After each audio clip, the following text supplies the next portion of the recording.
ডাকবে আল্লাহ, বলবে আমি তো জানি না, রবের সাথে তো আমার মোলাকাত ছিল না। মসজিদে আজান হইছে কিন্তু মসজিদে কোনোদিন যাই নাই। মসজিদে ডাকছে আল্লাহ সবথেকে বড়, আমার আপনার কাজ সবথেকে বড়। কিন্তু সাহাবায়ে কেরাম যখন কাজ করেছে,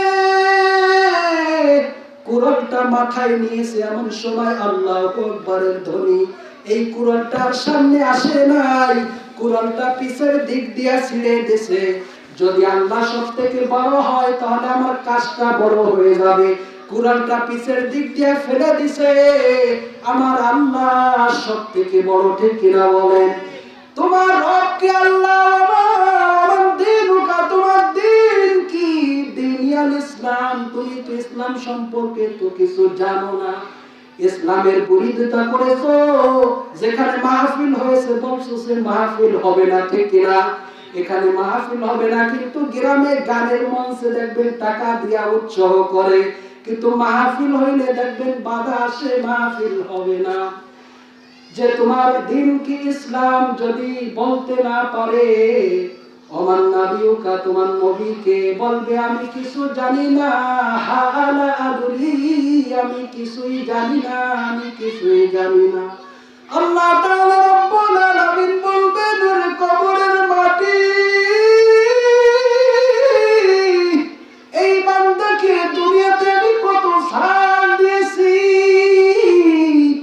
80 বছরের জিন্দেগিতে কত নাফরমানি করেছে, নামাজ পড়ে নাই, রোজা রাখে নাই, হজ করে নাই, কোরআন হাদিসের বিরোধিতা করছে, নবীর বিরোধিতা করছে, আমি আল্লাহর বিরোধিতা করছে। আমি আল্লাহ তাআলা রব্বুল আলামিন কত নিয়ামত খাওয়াইলাম, তারপরে ওই বান্দা কোনদিন পশ্চিম মুখ হয় নাই। এই বান্দার কবরে, ওগো কবরের মাটি, দুই পাশ দিয়ে চাপ দিয়া, এর ডাইনের হাড্ডি বামে দাও, বামের হাড্ডি ডাইনে দাও, কবরের আযাব শুরু হয়ে যাবে রে ভাই। 1 মিনিটের আযাব আপনি আমি সহ্য করতে পারবো না, 1 মিনিটের আযাব আপনি আমি সহ্য করতে পারবো না। ঠিক কিনা বলেন? এজন্য আমাদের সকলে নামাজ পড়ার দরকার আছে কিনা বলেন?